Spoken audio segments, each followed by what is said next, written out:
Hello. So this is an update video of sorts, is it? It's been a while. It's been since, I think, November. Yeah, since we but last... I was trying to count very nearly almost 6 months since the last video we made. Yeah, I think the video before that was 6 months before that also.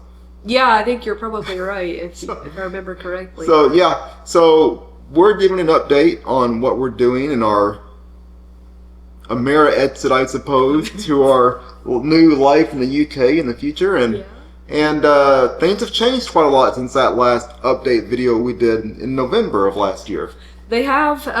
We have accelerated our timeline for moving out of the US and over to the UK for good by quite a lot, actually. I think the last video we made, we said we were kind of tentatively looking at the early 2026 time frame. February 2026, I believe. Yeah, that's what we said.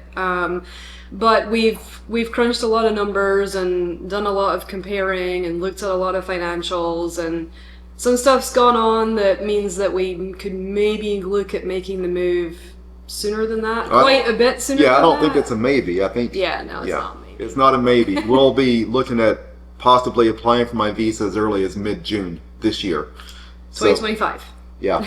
So yeah, everything's full tilt now, and yeah, very full tilt. And we've been selling everything we can sell, and gosh, we sold tons of things on eBay so far. A lot of collectibles and some like Civil War artifacts and stuff that I've collected over the years. We sold my car, Miranda. We are down a car. Yeah. We have both had Mustangs, which were our kind of first world guilty pleasure, I suppose you could Playthings. say. But yeah, I mean, I kind of liken it to sort of a trip up Mount Everest. You know, I mean, maybe the last time we made our video last fall or whatever, you know, we got back from the UK in 2024 in early May, and that was probably like base camp territory. And then the last video we made, I'm thinking, was kind of just below the Camp 1 summit, but I think now with everything that's accelerated, we'd be like somewhere between the North Col and Camp 2 or something. So, but it really, I mean, like at the start of this whole process, it really felt like you were standing at the base of Mount Everest, just looking up at everything you had to do, everything you had to sell, everything that had to fall into place perfectly to make this possible. Yeah. And so far, I think, like, Camp 2 is almost in view now. Yeah, so. we have, I don't know what else we can really sell right now. Yeah, I mean, we've gotten rid of a lot. On Facebook Marketplace, we've sold tons of stuff on there. And yeah, between Facebook Marketplace and eBay, we've really looked at, we've literally had closets full and rooms full of stuff that, you know, it's a sad commentary on modern life that, you know, working a lot and not being able to actually enjoy anything that you I don't miss anything that we've sold. Not even the car, not even Miranda. No, Miranda the Mustang has gone. Yeah, and she's with someone who's doing what she's meant to do and go to car shows. Exactly, yeah. And you know, there is a certain amount of satisfaction that comes with getting rid of your stuff, but knowing that it's probably going to go to someone who's going to be able to use it and appreciate it more. Yeah. So... And actually have the time to use it and appreciate it more. Yeah. Whereas our Mustangs have mostly, for the past little while, just sat in the garage. Yeah. Especially Karen's. Especially mine, yeah. I just don't drive it anymore. I don't use it anymore. It's kind of sad to say for a car like that. Yeah. But... You know, I mean, it doesn't matter whether it's the cars or whether it's, you know, things that you would have once considered prized possessions out of the house, or, you know, I just recently sold our collection of Phoenician glassware, which is beautiful, beautiful glassware from the West Bank, but it's been hanging in our wine cabinet for a decade. Yeah. I mean, I use it occasionally, but not very often. But, yeah. You know, stuff like that kind of hurt to sell for me because it's, you know, it's things I've really enjoyed owning, but none of it can come with us. Well, and I think we're prepared to lose those things in order to procure a different lifestyle. Yeah. I mean, it's all about what's important. Is it important to sit on a big hoard of stuff, or is it important to move on with your life? And Yeah, and a big hoard of stuff that's never used or Yeah. sits in a closet, which is exactly what most of the stuff we've been selling has done for the past almost 10 years. Yep. It just sat in a closet. I'm looking at you, expensive gaming heads, Mass Effect statues. But yeah. Yeah. So anyway, so that's the plan. Is apply for my visa mid-June. So we have this timeline. We have this Right. timeline kind of hashed out and even written out on paper to give us a visual aid. But And with that, we'll have to do my biometrics appointment, which will probably take place in Memphis at the USCIS office. yeah, biometrics, for anyone who hasn't gone through immigration processes or anything before, I had to do that coming over to this country, and it's basically fingerprinting. Yeah.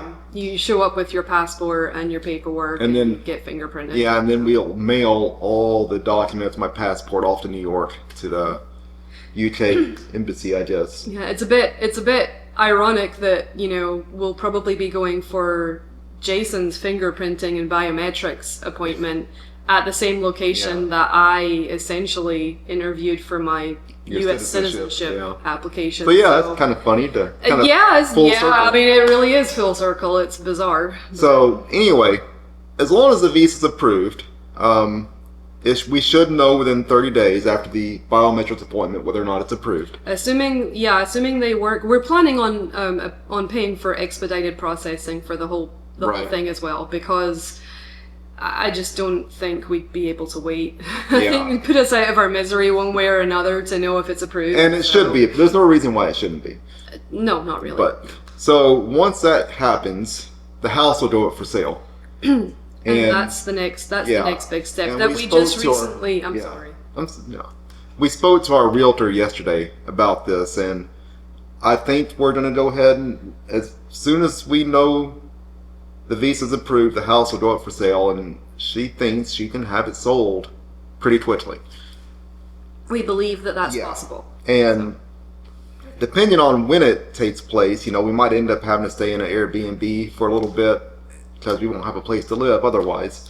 Yeah, that's something that came up. It's so good to talk with people that you know and have connections and resources that can help you navigate moves like this.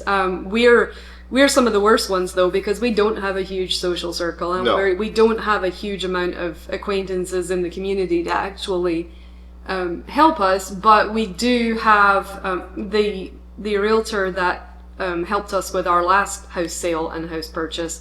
We stayed friends with this whole time, and so yeah, we were able to meet with her yesterday and talk about everything. And I think what's important is that throughout the whole process of selling the house, we can maintain some sort of aspect of flexibility. Right.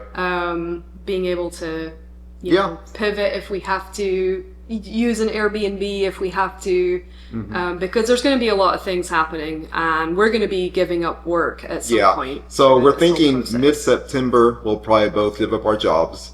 That will give us a month or thereabouts to get everything settled, sorted, and prepare for our trip on the Like- Queen Mary to Southampton, yes. to yes. the UK. Yeah, my madcap idea is to not actually fly over to the UK. I didn't know whether it was going to be possible or not, but apparently through research, it's not unheard of. Cunard, I'm not quite sure how you pronounce it, do one-way transatlantic cruises between New York and Southampton, amongst other routes. Yeah, not only do you not like flying, you do like cruising. Yeah, well, I have a pathological fear of flying, but the cruise option is a very intriguing option. Well, it's a nice little vacation in between, and it's kind of gives you that old world feel of how you used to travel between these two countries. It's definitely a unique way to do it. Yeah. But I mean, I've made a call to that cruise company, Cunard, and they actually said that they have had experience with people who have used their ships to relocate and emigrate, and they've seen people with balcony suites stacked up with boxes. That won't be which us. will not be us. We won't be taking much of anything with us. But no, I mean, but you know, everything has to happen on the timeline of the UK Home Office and the immigration Right. rules. Once they, you know, if we apply in late June, early July or whatever, and maybe a week or two after the application go to Memphis for the fingerprinting appointment, we could conceivably have a decision on Jason's visa in 30 days. Yeah. So that would be maybe early August. And then once it's approved and your passport stamped with the visa, you have 90 days Right. to make the So we'd be looking at the October 17th time frame. Yeah, there's only a handful of cruises to pick from, so it's not like booking a flight ticket, Yeah. which you can do any day of the week. So there are 2 eastbound transatlantic cruises in October. There's an And, October yeah. 17th one and an October 31st. And I think we're shooting for the October 17th one. That's So- vaguely what we're trying to hone in on. Yeah, so yeah, we're almost there. And from there, we'll be looking at taking the Caledonian Sleeper train up to Scotland. Yeah, obviously Scotland's going to be our first landing pad. My family's all still there, obviously, and they're all very supportive and looking forward, obviously, to having us closer, which is going to be the first time in a very long time. Yeah, about 20-something years. Yeah, about half my life. Yeah. So, but you know, my we'll be probably ending up with my dad in his house, and yeah, trying to start building our life in the Yep. UK. Yeah, we'll have to get things sorted out over there, and then eventually we'll start looking for a narrowboat to move on to and begin our cruising lifestyle in the inland waterways. Would that be the summit of this Mount Everest, or would that be? I think that would be the summit, yeah. Yeah, probably so. So yeah, that's it. Camp 2 is hoving into view at this point. So Yeah, we are moving right on along, and the adventure is almost here. yeah, we're getting there. So maybe who knows? Maybe we'll do another update vlog when we're on the way to Memphis. for Yeah, that no fingerprinting. matter what, as soon as we start this whole thing, we're going to have a lot more content. Oh yeah, I think that goes without saying Yeah, for sure. so anyway, we're looking forward to it, and we hope you've enjoyed our little updates. Yeah, stay tuned. I suppose if anyone wants tips on how to empty your house of crap, let us know, because we're now experts in that. Yeah, we're almost there. Yeah, we're getting there. So Yeah. see you on the next one. All right, bye-bye.